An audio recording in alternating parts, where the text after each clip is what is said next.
बिस्मिल्लाहिर्रहमानिर्रहीम।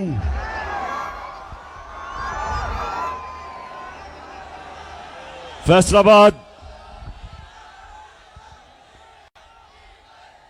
माशाअल्लाह, सबको आज मैं खुशामदीद कहता हूं। अपने नौजवानों को, यहां मेरी बहनें पहली दफा हमारे जलसों में, किसी भी जलसों में पहली दफा इस तादाद में पाकिस्तान की ख्वातीन भी शामिल हैं हमारी तहरीक में। यहां हमारे एमएनएज, एमपीज, वर्कर्स, नौजवान, यूथ, और मैं यहां अपनी मसीह बरादरी को भी खुशामदीद कहता हूं। मेरे पाकिस्तानियों, मैं जब 2018 में इलेक्शन कैंपेन में जब मैं यहां आया फैसलाबाद, तो यहां बेरोजगारी थी, यहां टेक्सटाइल इंडस्ट्री बंद हो रही थी, हाउसिंग सोसाइटीज बनाई जा रही थी, टेक्सटाइल इंडस्ट्रीज बंद करके बेरोजगारी थी। और मैं अल्लाह का शुक्र अदा करता हूं कि हमारे 3.5 साल में यहां टेक्सटाइल इंडस्ट्री भी उठी,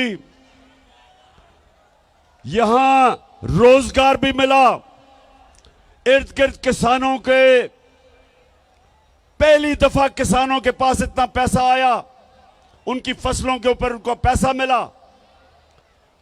गन्ना जो किसान उगाता था और जो शुगर माफिया उसको पैसे नहीं देता था, हमने उनको पैसा दिलवाया, हमने टाइम पे कीमत दिलवाई।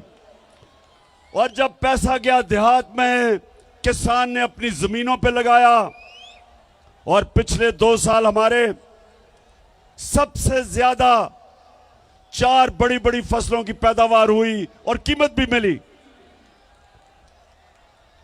आज जब मैं फैसलाबाद, यहां पहले मैंने जलसा किया 2 महीने पहले, अब मैं फिर यहां हूं आपके पास।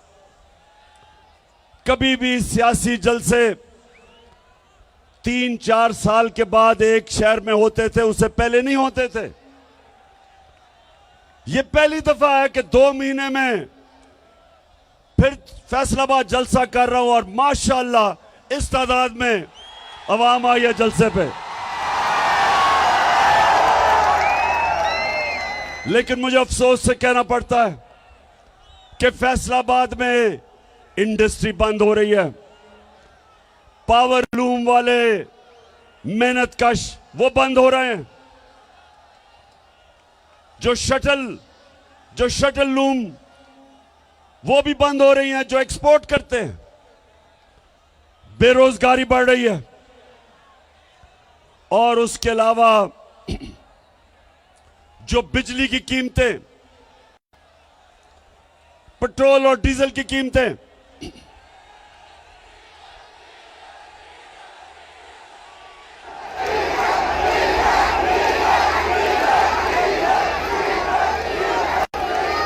चार महीने के अंदर ये जो इंपोर्टेड हुकूमत, जो बैरूनी साजिश के तहत इस कौम के ऊपर मुसल्लत की गई, 4 महीने के अंदर इन्होंने पाकिस्तान का बेड़ा गर्क करके रख दिया। चाहे सनत देखो, चाहे किसानों से पूछो, चाहे अवाम से पूछो, चाहे मजदूरों से पूछो, सारों के हालात बुरे हैं। क्योंकि जो इंपोर्टेड हुकूमत थी वो सिर्फ एक मकसद के लिए आए थे, अपने करप्शन के केस बंद करने के लिए। तो मैं उसके ऊपर बाद में आऊंगा। मैं पहले, जो पाकिस्तान में सैलाब आया हुआ है, अल्लाह ने हमें बड़े इम्तिहान में डाला हुआ है। 3 चीजें हमने करनी है आगे से। कि अगर इस मुल्क में सैलाब आए तो वो इतनी तबाही ना मचाए। नंबर 1, हमें डैम्स बनानी पड़ेंगी। मैं फख्र से कहता हूं कि 50 साल के बाद हमारी हुकूमत थी जिसने 10 डैमें बनाई, जिसमें 3 बड़ी डैम्स थी 50 साल के बाद। और हमने अभी और डैम्स की फिजिबिलिटीज बनाई हुई थी, और अगर 3-4 साल और मिल जाए हमें तो कभी भी इस तरह की तबाही, फ्लड्स नहीं मचाएंगे आने वाले वक्त में इंशाअल्लाह। तो सबसे पहले डैम्स बनानी है। नंबर 2, ये जो मौसम की तब्दीली है, इसके लिए जो हमने 10 अरब दरख्त लगाने का हमारा जो प्रोग्राम है, वो एक ही तरीका है कि हम ये जो क्लाइमेट चेंज है, मौसम की तब्दीली है, ये जो मौसम गर्म हो रहा है, एक ही तरीका है इसकी गर्मी कम करने का कि सारी कौम मिलकर आने वाली हमारी नस्लों को बचाने के लिए हम सब मिलकर शजरकारी करें। और इंशाअल्लाह वो हमारा दूसरा प्लान है। बेच के खाने वाले खुद हजम हो जाएंगे, ओ खुद हजम हो जाएंगे, और पुश्तों से जो गद्दी बैठे सब भीड़ में मिल जाएंगे। अभी मैं आपको फैसलाबाद अभी बड़ी अच्छी अच्छी वीडियोस भी दिखाने लगा हूं।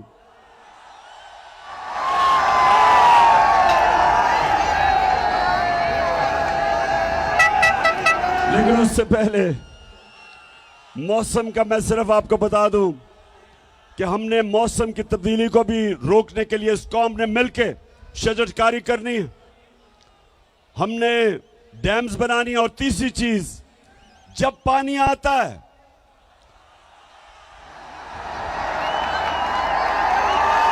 बारिश आता है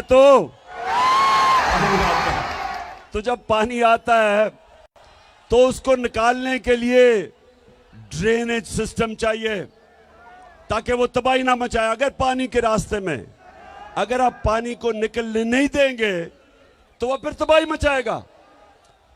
तो इसलिए ये भी अभी हमने ड्रेनेज सिस्टम ठीक करना है, जिस तरह दराए सिंध के साथ राइट बैंक और लेफ्ट बैंक कैनाल है जो बंद हैं, जिनको कब्जे हो गए हैं।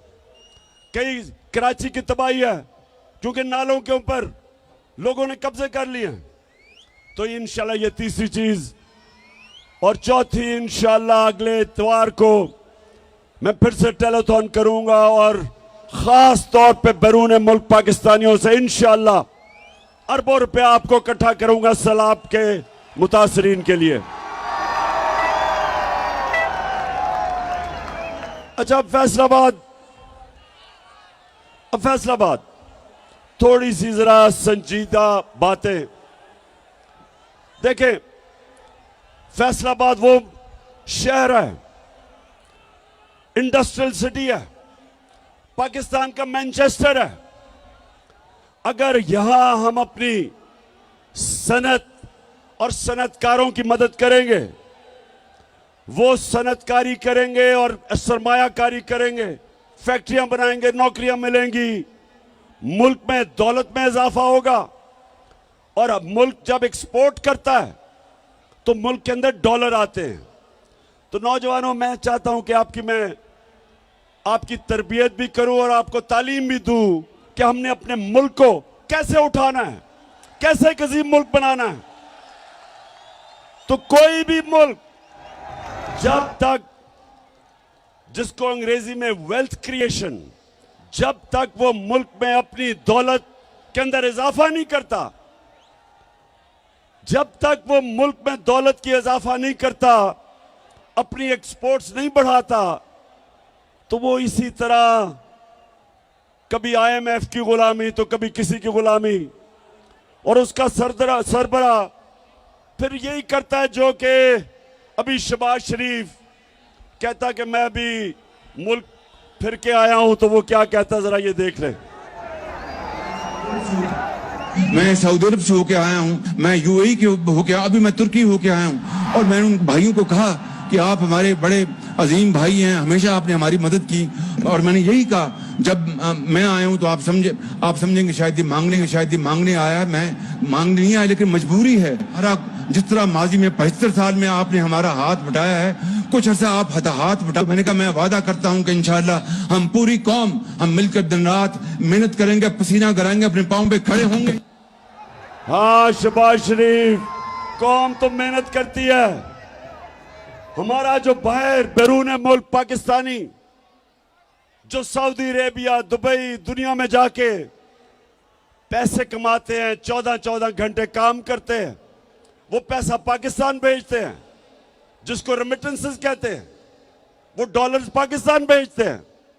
और आप और आपके भाई और जरदारी की तरह करप्ट लोग चोरी करके मुल्क से पैसा बाहर भेज देते हैं। तो मेरे नौजवानों सुनो, आप अभी आईएमएफ की रिपोर्ट आई है, ये जरा आप गौर से सुने। आईएमएफ, अब जरा मैं समझा दूं आईएमएफ क्या है। आईएमएफ एक आलमी बैंक है। जब एक मुल्क के अंदर डॉलर्स की कमी होती है, यानी मुल्क में ज्यादा डॉलर्स बाहर जाते हैं और कम डॉलर्स मुल्क में आते हैं, खसारा होता है बैरूनी, तो फिर आईएमएफ आपको कर्जा देता है। तो जब वो कर्जा देता है, वो कई शराइत लगा देता है। वो ये कहता है कि मसलन आप अवाम से पैसा इकट्ठा करने के लिए बिजली महंगी करो, आप पेट्रोल और डीजल की कीमत बढ़ाओ।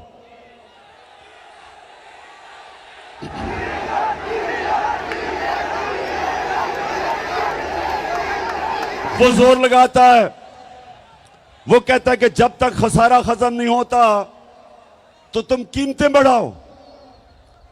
हम जब हमारी हुकूमत थी, हम क्या कर रहे थे? हम कहते थे आईएमएफ को कि देखो, हम अपनी दौलत में इजाफा करेंगे, हम अपनी इंडस्ट्री को इंसेंटिव देंगे कि ताकि इंडस्ट्री ज्यादा पैदावार पड़े, ज्यादा इंडस्ट्रीज लगे। हम अपने किसान को उसकी मदद करेंगे ताकि वो ज्यादा पैदावार, उसकी फसलें ज्यादा पैदावार करे। और जब ज्यादा पैदावार होगी, हमारी दौलत में इजाफा होगा, हम आपके कर्जे भी वापस कर देंगे और हम अपनी अवाम के ऊपर बोझ कम करेंगे। क्योंकि जब हमारा टैक्स बढ़ जाएगा, उस टैक्स से हम अवाम को सस्ती बिजली भी देंगे, सस्ता डीजल और पेट्रोल भी देंगे। तो हमने फैसलाबाद, गौर से सुनो, हमने पाकिस्तान की तारीख में सबसे ज्यादा टैक्स का पैसा इकट्ठा किया, क्योंकि हमने दौलत में इजाफा किया, हमें टैक्स ज्यादा मिला, हमने करप्शन कम की और तारीखी टैक्स इकट्ठा किया, जिसकी वजह से जब 4 महीने पहले पेट्रोल एक लीटर 150 रुपए का था, सिर्फ 4 महीने पहले आलमी मंडी में तेल तब $103 का था। और ये जरा सुन ले, नोट करें, ये $103 का आलमी मंडी में तेल था और हम आपको पेट्रोल 150 रुपए लीटर दे रहे थे। आज आलमी मंडी में तेल $96 है, कम हो गया, लेकिन आज आपको 236 रुपए लीटर पेट्रोल पड़ रहा है, क्योंकि हमने अपने पेट्रोल की कीमत नीचे रखी थी। हमने टैक्स से ज्यादा पैसा इकट्ठा करके हमने अवाम पे बोझ नहीं पड़ने दिया। हमने बिजली की कीमत, हमारे दौर में 18 रुपए लीटर, 18 रुपए यूनिट थी, आज 36 रुपए यूनिट है, दुगनी, और टैक्स लगा के तो 50 रुपए यूनिट बन जाती है। हमने लोगों के ऊपर बोझ नहीं पड़ने दिया, हमने अवाम के ऊपर बोझ नहीं पड़ने दिया। 4 महीने के अंदर, और तो छोड़ें डीजल किधर गया, पेट्रोल किधर गया, बिजली किधर गई। आज आटा कराची के अंदर, जो हमारे दौर में 20 केजी आटा 850 रुपए पे बिक रहा था, कराची में आज 2000 रुपए पे नहीं मिल रहा। तो ये कौन सी क़यामत आ गई कि 4 महीनों के अंदर महंगाई आसमान पे और माइशत जमीन पे।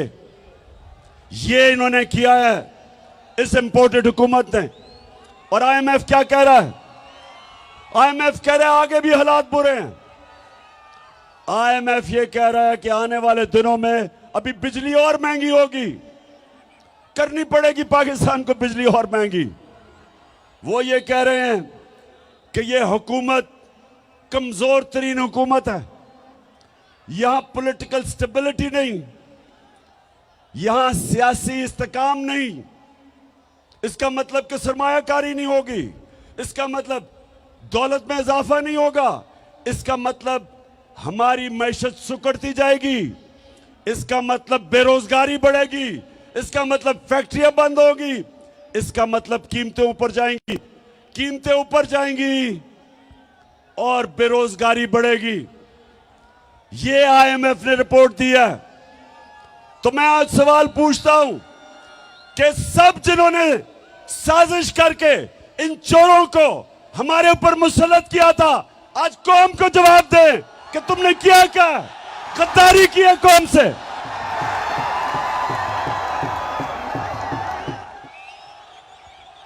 आज कौम आपसे जवाब मांग रही है।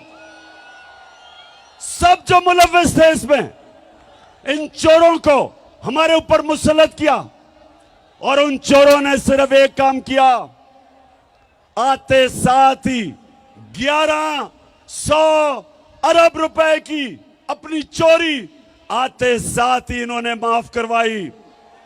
आते साथ ही असेंबली में इन्होंने बिल पास किया और बिल पास करके 1100 अरब रुपया जो इन्होंने अवाम से चोरी किया था वो इन्होंने माफ करवाया। नौजवानों, फिर से मैं आपको बता दूं, करप्शन और चोरी में क्या फर्क है? करप्शन और चोरी में क्या फर्क है नौजवानों? टेस्ट कर रहा हूं मैं तुम्हारे में कितना शऊर है।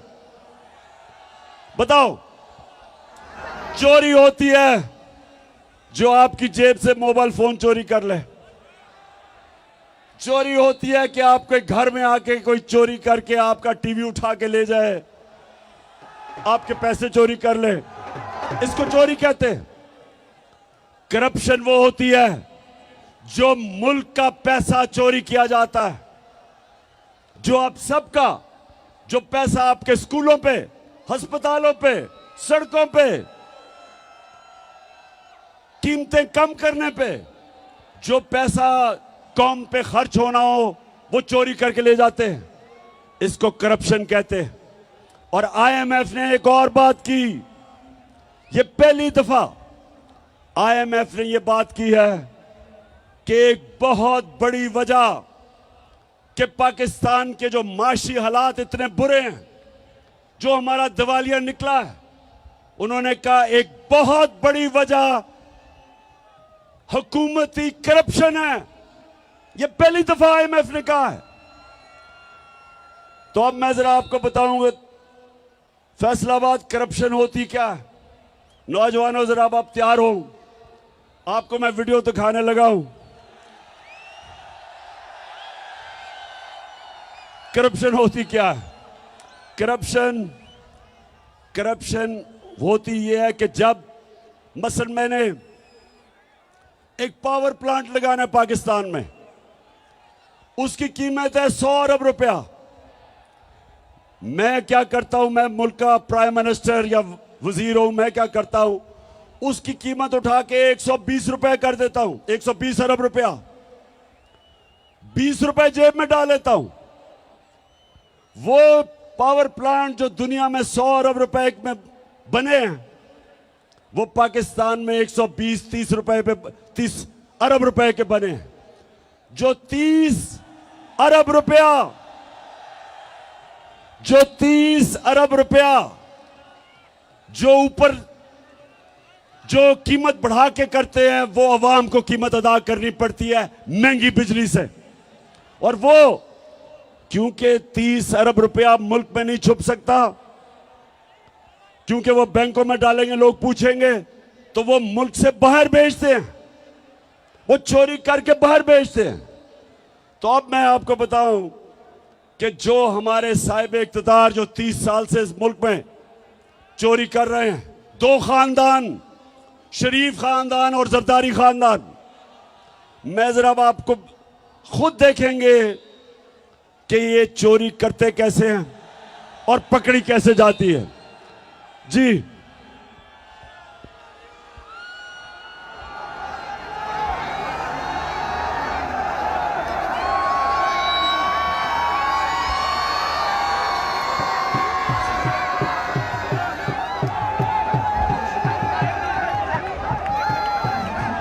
इतनी है कि आपको ये प्रॉपर्टी आप ले सकते हैं कि आपने मे फेयर के अंदर जो आपकी 4 अपार्टमेंट्स हैं उनकी 1 अरब से ज्यादा, 1 अरब रुपए से ज्यादा उनकी कीमत है।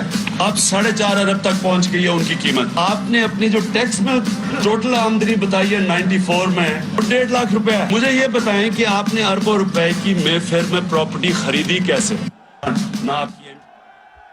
अच्छा, ये आज से 10 साल पहले मैंने इनसे सवाल पूछा शरीफों से कि ये आपके पास लंदन में महंगी तरीन जगह, लंदन यूरोप की सबसे महंगी तरीन शहर है, उस शहर की सबसे महंगी तरीन जगह मेफेयर में मैं इनसे पूछता हूं तुमने किधर से ये पैसा आया? तो ये जरा अब मरियम बीबी का सुने।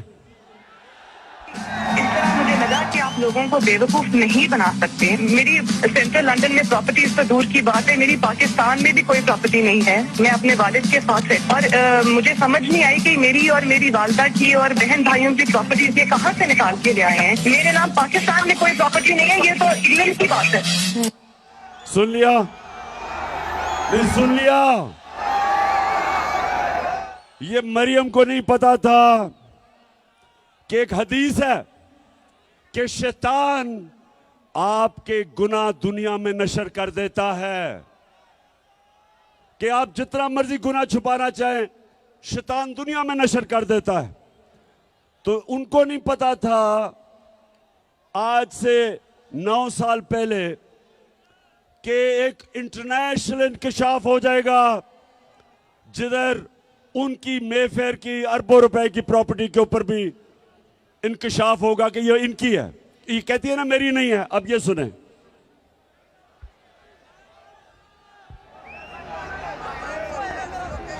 नवाज शरीफ, मरियम नवाज, हसन नवाज और हुसैन नवाज के बैरून मुल्क खुफिया असासों का इंकशाफ। पनामा लीक्स ने बैरून मुल्क खुफिया दौलत का भांडा फोड़ दिया।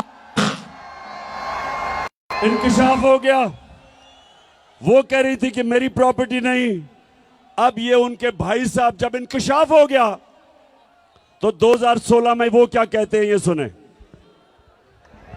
मैं इस बात को तस्लीम करता हूँ कि अल्हम्दुलिल्लाह पाक लेन के ऊपर जो अपार्टमेंट्स हैं वो अल्हम्दुलिल्लाह हमारे हैं। मैं इस बात को तस्लीम करता हूँ कि उनको ऑफशोर कंपनीज नेस्कॉल लिमिटेड और नीलसन लिमिटेड जो है उनको ओन करती हैं। और मैं आपको ये भी अर्ज करता हूँ उनको होल्ड कर रही है इस वक्त मरियम नवाज शरीफ, मेरी हमशीरा जो है। ठीक है जी, समझ गए?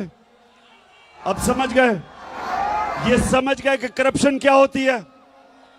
यहां से पैसा चोरी किया, हुंडी हवाले से लंदन भिजवाया, उधर क्योंकि नवाज शरीफ अपने नाम पर ही लेना चाहता था, कंपनी बनाई, कंपनी की मालिका बनाई मरियम नवाज और उसके नाम पे 4 महंगे तरीन अरबों रुपए के लंदन में प्रॉपर्टी ले ली। अब ये क्यों कह रहे थे कि हमारी नहीं है? क्योंकि ये बता ही नहीं सकते कि किधर से पैसा आया कि इतनी महंगी प्रॉपर्टीज ले ले। अच्छा, अब जब ये सारा सामने आ गया तो लोगों ने मरियम से पूछा कि ये बताएं कि जनाब आपके पास पैसा किधर से आया। तो आप ये जरा सुने कि मरियम क्या कहती है, सुने जरा। हसन हुसैन के पास आज जो भी है वो उनके वालिद से उनको नहीं आया। वो कहते हैं ना ये पैसा कहाँ से आ गया, कि बच्चे इतनी छोटी छोटी उम्रों में अमीर हो गए और अरबपति हो गए, तो मुनीब वो एक अरबपति दादा के पोते हैं। उस अरबपति दादा के पोते हैं जो 1960s और 70s में पाकिस्तान का अमीर तरीन इंसान था। ये जो एसेट्स हैं, ये जो बिजनेस के लिए पैसा है, ये सारा दादा से डायरेक्टली बच्चों को ट्रांसफर हुआ। सुन लिया, ये सुन लिया। मरियम कहती है कि हमारा तो दादा इतना अमीर आदमी था कि हमारे पास तो ये पैसा दादे ने दे दिया। अच्छा, अब दादे ने दे दिया तो दादे का जो बेटा शहबाज शरीफ था वो ये क्या कहता है? मेरे खानदान को 22 खानदानों में शुमार नहीं होता था। मुझे इसके ऊपर बाइस फख्र है कि मेरे वालिद का ताल्लुक एक गरीब किसान के घराने से था, हिंदुस्तान से। वो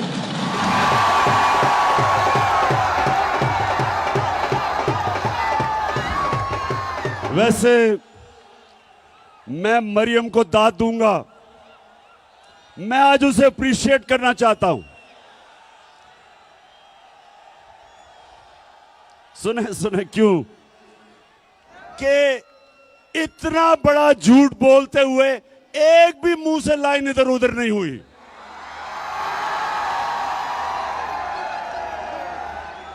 यानी झूठों का बादशाह बना। इतने सीधे मुंह से मेरा तो दादा बड़ा अमीर आदमी था। वो या तो दादा कोई और था या शहबाज शरीफ। वो शहबाज शरीफ कहता है मेरा बाप गरीब आदमी था, वो कहती है मेरा दादा अरबपति था। अब ये मैं आपको क्यों दिखा रहा हूं? ये इसलिए दिखा रहा हूं मेरी कौम आप समझ जाओ कि 30 साल से आपके मुल्क को लूटा जा रहा है।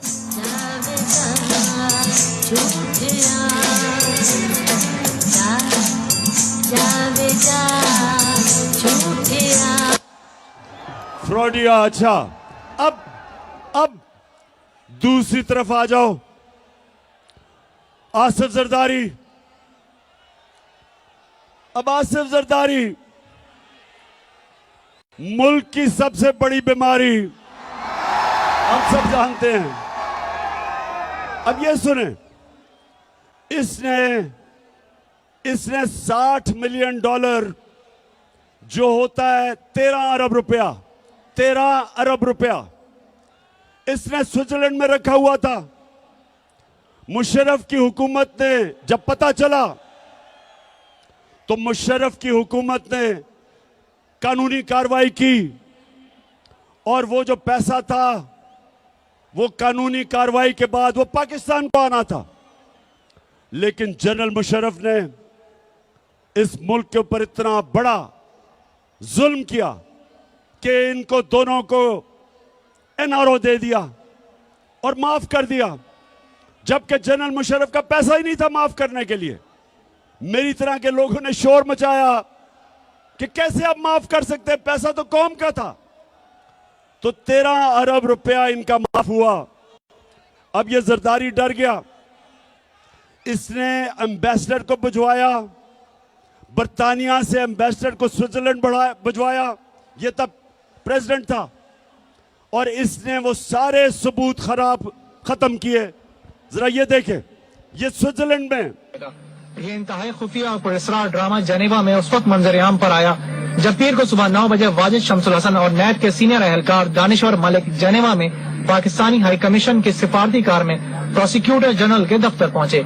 जराये के मुताबिक प्रोसिक्यूटर जनरल कई घंटों तक पाकिस्तानी हाई कमिश्नर और नैब के एहलकार को ये दस्तावेजात देने से मना करते रहे, क्योंकि इन दस्तावेजात को पाकिस्तानी सिफारत खाने की जानिब से कोई बाज़ाब्ता तौर पर वसूल नहीं कर रहा था। एनआरओ के बाद ये केस बंद कर दिए गए थे, मगर अब एनआरओ के खात्मे के बाद इस बात के मजबूत शवाहिद थे कि स्विस केस दोबारा खुल सकते हैं और ये शवाहिद पाकिस्तान की आला शख्सियत के खिलाफ इस्तेमाल हो सकते हैं। इत्तलाआत के मुताबिक जनेवा में हुकूमत पाकिस्तान के साबिक वकील जैक पी से मुकदमात के असल सबूत वापस मांगे गए। जिस पर वकील ने ये कहकर सबूत वापस करने से इनकार कर दिया कि पाकिस्तान की एक आला शख्सियत इन मुकदमात में मुल्जिम है। तो ये जब ये एनआरओ मिला बरतानिया से, जरदारी ने एम्बेसडर को भेजा, तब ये सदर था, वो जिनीवा गया, उसने सारे सबूत जो आप देख रहे थे, सारे सबूत उठा के और 13 अरब रुपया जो कौम का चोरी हुआ था, वो सारे सबूत खत्म कर दिए।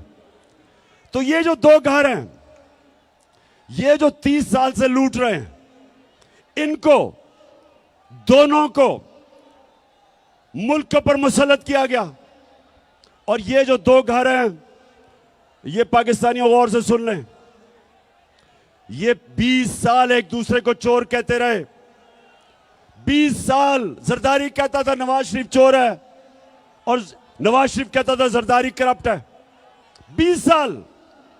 और जब तहरीक इंसाफ की सुनामी आई, दोनों इकट्ठे हो गए, दोनों चोर मिल गए। और अब इनको हमारे ऊपर मुसल्लत किया गया। 4 महीने में सारी कौम देखो कि उन्होंने किया क्या हमारे साथ। और मैं अब आपसे जो सबसे संजीदा बात करना चाहता हूं वो ये,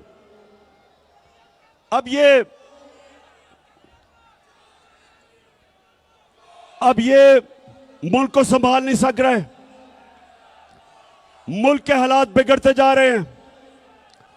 IMF ने भी कह दिया है कि जब तक पाकिस्तान में सियासी इस्तेकाम नहीं होगा, मुल्क के हालात बिगड़ते जाएंगे, माशरत नीचे जाती रहेगी, बेरोजगारी बढ़ती जाएगी, महंगाई बढ़ती जाएगी और पाकिस्तान में इंतशार का डर है, ये IMF कह रहा है।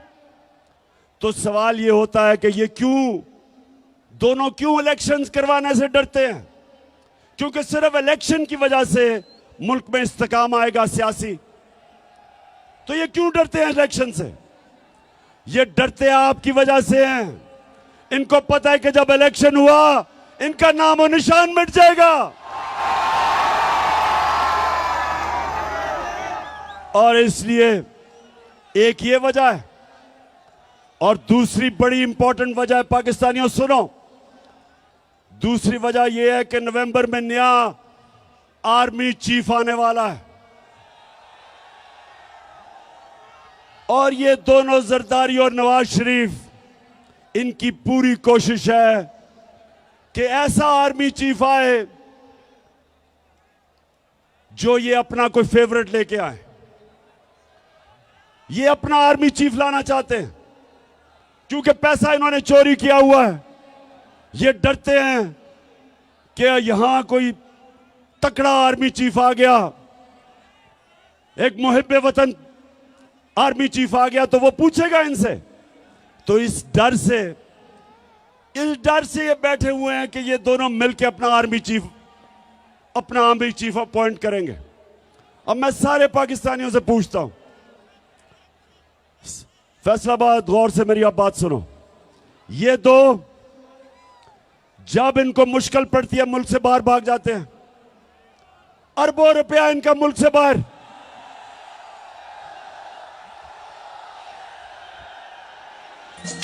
कहती है ये राहे अमल, आओ हम सब साथ चले। कहती है ये राहे अमल, आओ हम सब साथ चले। मुश्किल हो या आसानी, हाथ में डाले हाथ चले। मुश्किल हो या आसानी। अच्छा सुनो, सो ये सुने गौर से, दोनों का पैसा बाहर पड़ा है। दोनों जब मुश्किल आती है, जरदारी जेल से निकल के मुशर्रफ के दौर बाहर भाग गया, नवाज शरीफ जेल से निकल के मुल्क से बाहर भाग गया, एनआरओ लेके दोनों वापस आ गए। फिर थोड़ी मुश्किल पड़ी, जब जरदारी ने कहा मैं ईंट से ईंट बजा दूंगा, डर के फिर बाहर भाग गया। नवाज शरीफ वो जो झूठ बोल के यहां से गया, वो फिर बाहर भाग गया। बच्चे इनके बाहर। इसके नवाज शरीफ के 2 बेटे कहते हैं कि हम पाकिस्तान के शहरी नहीं, वो बाहर बैठे हैं।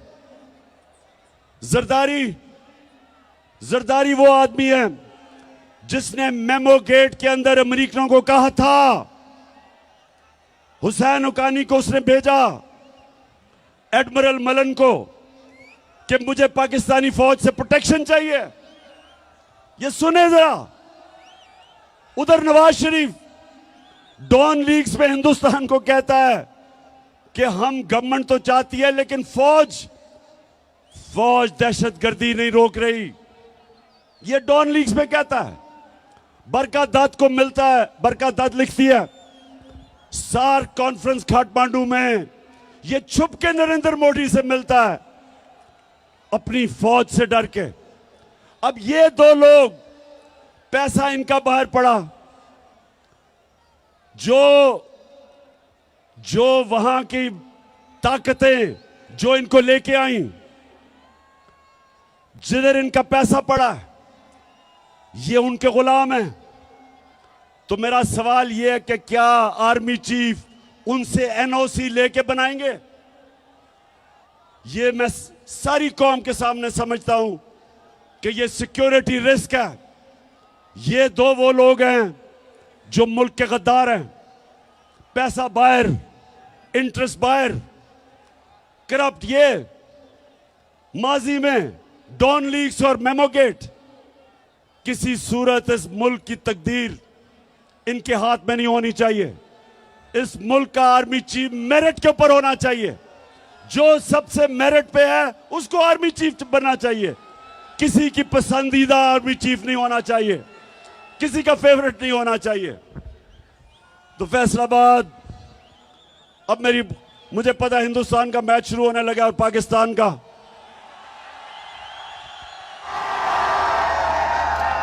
इसी स्टेडियम में हिंदुस्तान के खिलाफ अल्लाह ने मुझे बड़ी कामयाबी दी थी। आज भी हम सोचते हैं कि हमारी इंशाल्लाह टीम अच्छी करेगी। तो मैं फैसलाबाद आपसे आखिर में, देखें जिधर हमारा मुल्क खड़ा है, मैं नौजवानों को खास तौर पे आज कहना चाहता हूं, मेरे नौजवानों, आपने तैयार होना है मेरी कॉल के लिए। इस मुल्क की हकीकी आजादी के लिए आपने मेरे साथ खड़ा होना है। आप सब मुझे बताएं कि क्या जब मैं आपको कॉल दूंगा आप मेरे साथ निकलेंगे? माशाल्लाह और इंशाल्लाह। और मैं अपनी बहनों को भी खास तौर पे, क्योंकि हमारी ख्वातीन भी, घरों में इनकलाब आ रहा है। दो तरह के इनकलाब होते हैं फैसलाबाद। एक इनकलाब होता है खूनी इनकलाब, जब ऊपर वो कब्जा कर लेती है एक ऐसी एलीट, एक ऐसा साहिब इक्तदार जो मुल्क का खून चूसते हैं।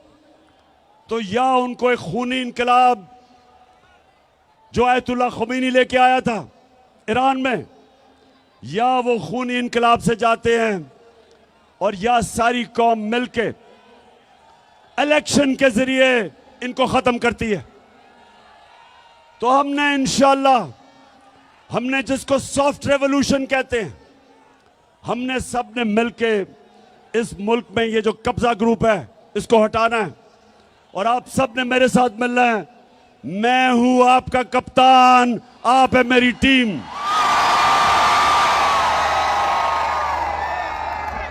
और फैसलाबाद इलेक्शन भी आ रहा है, यहां एक इलेक्शन भी है, आपको पता है लोटों का। इस फैसलाबाद में भी एक दो लोटे निकले हैं।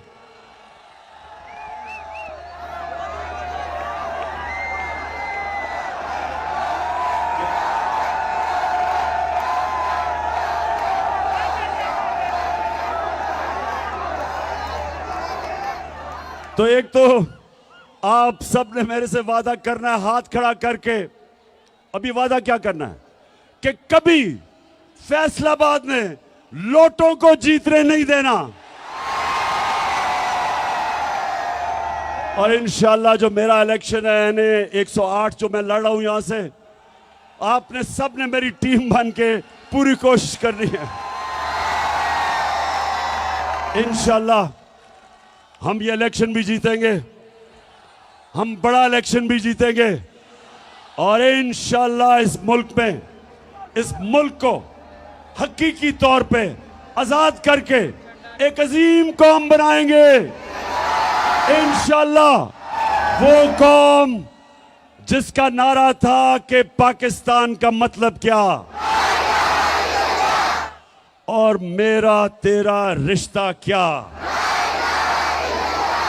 और जब हमारा ईस्ट पाकिस्तान से रिश्ता टूटा, क्योंकि हम ला इलाहा इल्लल्लाह से पीछे हट गए, क्योंकि हमने ईस्ट पाकिस्तान के लोगों से इंसाफ नहीं किया। जब आप इंसाफ नहीं करते इंतशार होता है और अल्लाह का हुक्म है, अल्लाह का तो हुक्म है कि मेरी जमीन पे इंसाफ कायम करो। तो फैसलाबाद हमारा रिश्ता सारे पाकिस्तानियों का ला इलाहा इल्लल्लाह है और हमारा अल्लाह से वादा है ला इलाहा इल्लल्लाह के हम सिवाय अल्लाह किसी के सामने नहीं झुकते, ना अमेरिकनों के सामने झुकते हैं, ना पैसे के सामने झुकते हैं, ना खौफ के बुत के सामने झुकते हैं, ना लालच के सामने झुकते हैं। हम एक खुददार कौम है, हम एक गैरतमंद कौम है और इंशाअल्लाह हम एक दिन आएगा कि सारी दुनिया में हमारे हरे पासपोर्ट की इज्जत होगी। पाकिस्तान जिंदाबाद।